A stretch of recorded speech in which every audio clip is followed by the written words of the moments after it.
Fala galerinha, beleza? Vamos lá. Vou fazer uma pequena revisão da primeira aula, tá?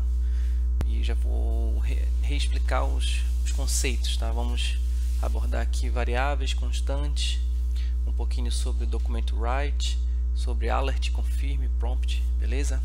As estruturas condicionais, os de repetição, né? Os de interação, for, while, do while. Vamos também abordar um pouquinho sobre o array, sobre arrays de uma forma geral, tá? Escopo, functions e uma introdução ao DOM, tá? Manipular mesmo os elementos aqui, como pegando aqui os elementos por classe, por ID, e vamos já iniciar para manipular mesmo HTML e CSS, beleza? Então vamos lá. Aqui eu tenho uma página HTML5 normal, tá? Criei lá no Visual Studio Code, e aqui nós precisamos de um arquivo JavaScript, certo? Tem como a gente fazer tudo por aqui. Vamos nesse primeiro momento, que vai ser mais sobre variáveis e tudo mais, vamos fazer tudo por aqui mesmo pelo documento, tá? E depois, quando a gente for manipular o HTML, o código vai ficar maior, trabalhar com functions, aí a gente cria um arquivo separado e começa a mexer lá, beleza? Então vamos lá. O script aqui a gente consegue escrever aqui em cima mesmo, tá? Mas como a gente vai manipular o HTML, a gente pode colocar mais tarde ele aqui embaixo, tá?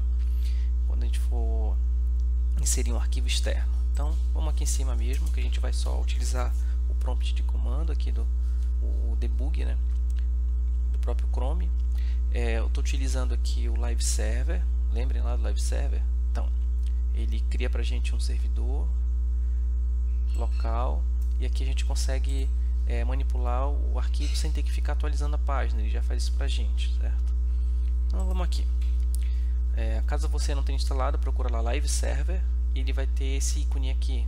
Quando estiver rodando, ele está com esse ícone. Quando não, tem um outro ícone que é Go Live, tá? Aí ele vai iniciar neste localhost 127.0.1 com a porta 5500. Caso ele abra em outro navegador, se o seu não for o padrão Chrome, aí pode jogar para cá para o Chrome, o mesmo endereço ele acessa, beleza? Então vamos lá. A gente consegue criar um script com a tag script normal, e tudo que tiver aqui dentro vai ser interpretado como script pelo interpretador dos navegadores, beleza? Tá, como a gente sabe que o nosso script está funcionando, certo?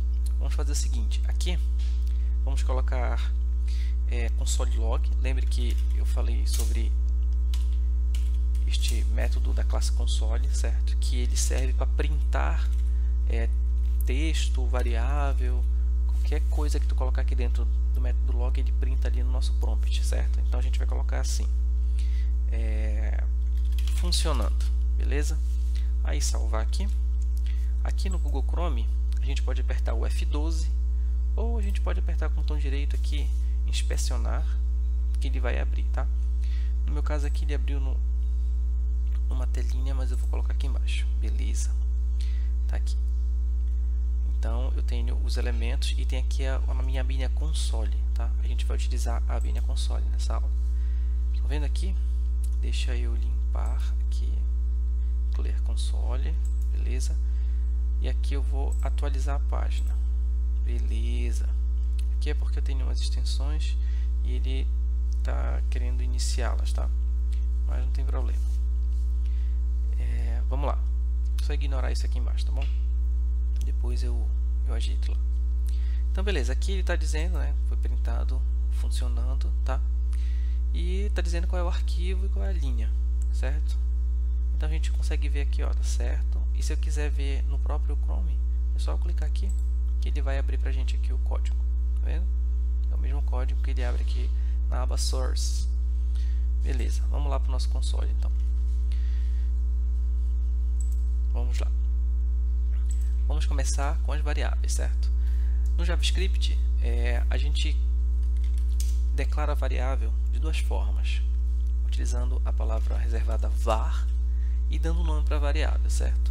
Aqui, para quando a gente vai criar a variável, a gente não pode iniciar a variável com número, também não podemos colocar cedilha, acento, e não podemos deixar espaço entre as variáveis, né? Tem que ser todas juntas, certo?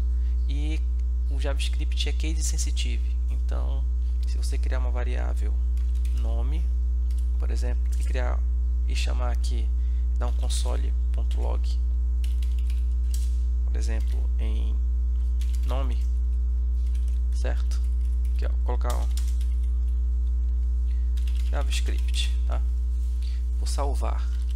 Aqui embaixo ele vai dizer que nome não está definido, é uma variável não definida, que está undefined. Por quê? Porque esse nome é diferente desse nome aqui, entendeu? O nome começa com maiúsculo e o outro com minúsculo, então ele é case sensitive. Se você escrever com minúsculo, ele tem que ser minúsculo. Se eu mudar aqui, então ele vai printar ali JavaScript, tá vendo? Beleza. Vamos lá agora. Já aprendemos como criar uma variável utilizando o var, certo? Toda variável que é criada com a palavra reservada var, ela é uma variável global. Vai fazer mais sentido depois quando a gente for mexer em functions, escopo, tá bom? Podemos criar também a variável com a palavra reservada let, que é uma variável local. Ela só existe ali no local, nesse caso aqui, neste arquivo, tá? No escopo dele. Se eu criar uma variável dentro de um escopo com let, ela não vai ficar disponível com o mesmo valor para os outros escopos, tá? Então a gente cria dessas duas formas. Para fim didático, a gente vai utilizar o var, tá bom? Quando a gente for mexer com functions e criar outros escopos, a gente utiliza corretamente o let. Se for necessário, a gente define umas globais, tá bom? E a gente consegue trabalhar melhor assim. Beleza, aqui, para vocês entenderem, eu criei uma variável e eu não disse qual é o tipo dela, se ela é uma string, se ela é inteiro, se ela é booleano. Eu não disse. O JavaScript, no ECMAScript 5, ele permite criar isso, tá? A partir do 6 é strict mode, né? E então precisa dizer qual é o tipo da variável. Nesse caso aqui a gente pode, por exemplo, colocar nome JavaScript. Eu posso vir aqui embaixo e dizer que nome, como a gente já definiu lá em cima, o var, eu não vou de novo utilizar o var, porque eu só defino uma vez. Então já foi criada lá em cima já com o valor. Aqui embaixo eu não preciso usar o var de novo, porque ela já foi criada lá, tá? Então só vou atribuir outro valor, por exemplo, 123. Beleza? Como a gente sabe, todo comando se encerra com ponto e vírgula. Não pode esquecer o ponto e vírgula. Ele encerra o comando de uma linha. E se eu de novo der um console log aqui, passando o nome, vocês veem que ele não reclama, ele permite, ele altera o valor. Primeiro era uma string, depois virou um inteiro. E se eu colocar um outro valor, um booleano, por exemplo, ou criar um objeto aqui, ele também vai permitir isso. Então tome muito cuidado com as variáveis. É importante vocês definirem um nome corretamente, entendeu? Porque aí lá embaixo, por exemplo, você não vai confundir. Não coloque var1, variável 2.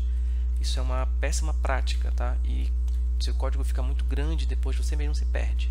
Para dar manutenção é horrível. Então, vamos lá. Beleza, criamos então aqui a nossa variável. Já aprendemos como criar uma variável, certo? Vou colocar aqui, criar uma outra variável chamada idade, tá? E vou dizer que a idade é 20. Beleza? Aqui, por exemplo, eu posso colocar assim, se eu quiser concatenar, tá? Posso colocar o nome, tá? E do lado, para concatenar as variáveis, eu posso utilizar o sinal de mais, e aí ele vai printar as duas coisas ali para mim. Estão vendo ali? Idade, no caso JavaScript 20, ele concatena, ele transforma tudo em string. Beleza? E se aqui eu tivesse um número, por exemplo, 25, o que vocês acham, hein? Opa! Tá vendo aqui? Como existe uma string aqui, ele não vai entender que é para fazer uma operação matemática, ele vai concatenar. Então, caso eu queira fazer operações matemáticas, soma, multiplicação, subtração, eu preciso trabalhar com variáveis que sejam números e não string, tá? Se eu concatenar um número com uma string, ele vai transformar o número em string. se eu utilizar o sinal de mais em dois números, então ele vai somar os dois números. Por exemplo, aqui, caso eu queira, se eu tivesse que concatenar os dois números, nesse caso ele somou, tá? Se eu quisesse concatenar os dois números, o que eu tinha que fazer? Por exemplo, eu poderia transformá-los em string, ou então eu posso concatenar com uma outra string, por exemplo. Tá? Se eu colocar uma string aqui, então ele concatena, uma string vazia, ou assim, tá? Aspas duplas ou simples, ele concatena. Entenderam? Uma coisinha simples que às vezes a gente se embanana ao longo do desenvolvimento, tá? Vou colocar aqui então o nome João, tá? Beleza, João 20. Só que aí eu quero dizer que eu quero mostrar aqui o nome João e a idade dele, tá? Então como a gente faz isso? A gente pode, por exemplo, colocar aqui uma string nome, dois pontos, concateno a string com o nome, certo? E aqui eu posso colocar novamente uma string, tá? Coloco uma vírgula, um espaço, tanto faz, colocar uma vírgula, escrevo idade, dois pontos, dou um espacinho para não ficar grudado e salvo. Aí fica mais organizado. Entenderam? Assim a gente declara a variável, a gente consegue concatenar elas, a gente consegue, por exemplo, criar um texto e colocar tudo numa outra variável, a gente consegue fazer operações matemáticas utilizando os sinais, né? Por exemplo, aqui se eu quisesse multiplicar, o sinal de multiplicação no JavaScript é o asterisco, então se eu multiplicar aqui por 2, vai aparecer ali 40. Se eu quiser dividir, eu utilizo a barrinha, ele divide, beleza? Divisão de inteiros. Beleza, então vamos lá, vamos continuar.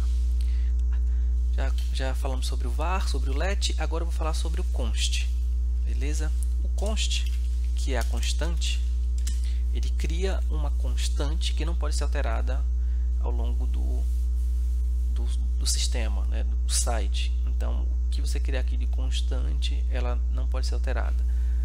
Uma dica que eu dou, que eu já vi em vários lugares, é utilizar o constante com números, com letras maiúsculas. Tá? Por exemplo, aqui eu posso colocar uma constante site, por exemplo. Eu vou passar uma variável, ou vou passar um valor, né, uma string que vai ser uma URL, tá? Para fins de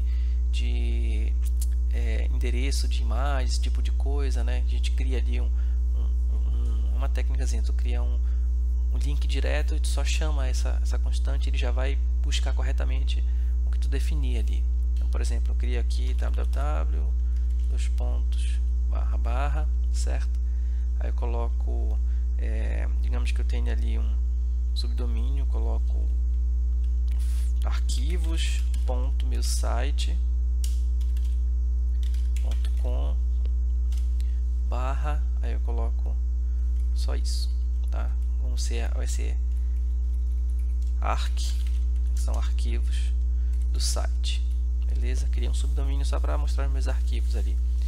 Ou então pode ficar aqui o meu site e aqui /arquivos. Vamos mudar aqui, www.meusite/arquivos, tá? Aqui eu tenho o endereço dos meus arquivos, beleza? Aí eu posso vir aqui no console log novamente, passar a minha constante, console log, arcsite, salvou, tá ali, ó. Ele passou ali o endereço, certo? Digamos que aqui embaixo eu queira alterar o valor da minha constante. Aí eu venho aqui e coloco outro endereço, http, //, beleza? Ponto e vírgula para fechar o comando. Ele vai dizer, quando ele chegar nesse ponto que eu estou tentando alterar o valor da minha constante, ele vai dizer que não pode ser utilizado como variável, ele não pode ser alterado porque ele foi definido como uma constante. Então ele vai dar erro, a partir daqui ele não executa mais. O JavaScript, como ele é interpretado de cima para baixo, ele é executado assim, quando chega num ponto que ele encontra um erro, o que está para baixo dele não é executado mais. Se eu colocar, por exemplo, o console log aqui, vocês estão vendo ele que ele foi printado bem aqui, Então, se eu fizer isso aqui, ele não vai executar. A partir daqui ele não executa mais os códigos que estiverem para baixo, entendeu? Só executa o que tiver para cima, porque existe um erro aqui. Então, beleza, não posso mudar a minha constante, tá? A minha constante é global. Então, caso queira definir esses endereços ou algum outro valor que vai utilizar ao longo do site, sabe? Às vezes a gente, por exemplo, caso queira definir um valor que vai ser utilizado para soma, por exemplo, vou criar o π, certo? É uma constante. O π aqui no meu sistema ele vai utilizar 2 casas decimais, então vai ser 3,14. Desculpa, 3.14, tá? Inteiros a gente utiliza com números fracionários utilizam inteiro, o ponto, desculpa, porque o interpretador ele vai procurar um ponto para entender que esse número não é um número inteiro, tá? Que são casas decimais. Se a gente utilizar vírgula, ele vai entender que é um número seguido do outro e vai dar erro. Então aqui eu estou dizendo que é 3.14. Se eu quisesse que fosse 1,5, por exemplo, 1,2, 1,5, seria 1.5. E é assim que ele entende, tá? Caso você queira trabalhar no seu site isso, prevenir que a pessoa coloque lá, informe um valor fracionado e coloque a vírgula, tem que utilizar uma função para converter, né, do padrão português para o padrão inglês. Belezinha? Então aqui eu tenho minha constante π, beleza? Se eu quiser, por exemplo, utilizar para cálculos, eu posso simplesmente, digamos que eu queira multiplicar por 3,14, coloco aqui vezes π, que ele entende que é uma constante, daqui ó, tem um valor, e quando eu fizer isso aqui, ó, ele executa normal. Entenderam? É muito bom também para definir valores que nunca serão alterados. Em vez de ficar colocando diretamente ele lá, cria-se um arquivo com as constantes, com os endereços, com tudo, e ela fica disponível para todo o sistema e só chama o nome da constante. Entendeu? Muito bom, muito prático utilizar. É melhor do que ficar colocando um número que para você pode fazer sentido, mas de repente para alguém não. Caso você esteja fazendo, por exemplo, um site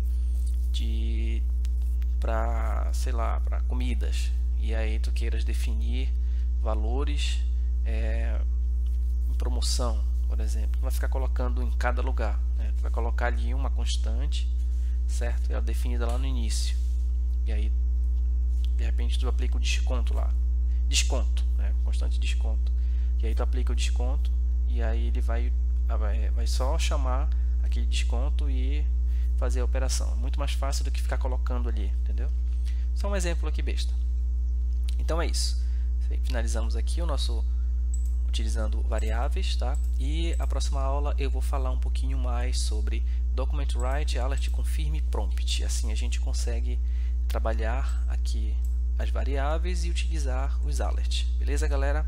A aula vai ser curtinha para que a gente possa aproveitar melhor. Tentem fazer exercícios criando aqui variáveis, criando operações, tá? As operações como vocês já conhecem, tá? Mais, menos, multiplicação, divisão, beleza? Podem aplicar aí normal, vai funcionar. E eu não vou falar agora de variável booleana, que são as... porque a gente não vai mexer agora. Quando for mexer, eu trabalho com elas. Por exemplo, permissão, sei lá, igual a false. Posso fazer isso também, tá? E aí eu tenho aqui uma permissão false. Como a gente não vai falar de condicional agora, então não faz sentido mostrar exemplo, tá? Quando a gente for mexer com condicionais, a gente fala sobre as variáveis booleanas. Beleza, galera? Bom estudo para vocês. Qualquer coisinha, só perguntar. E é isso. Valeu!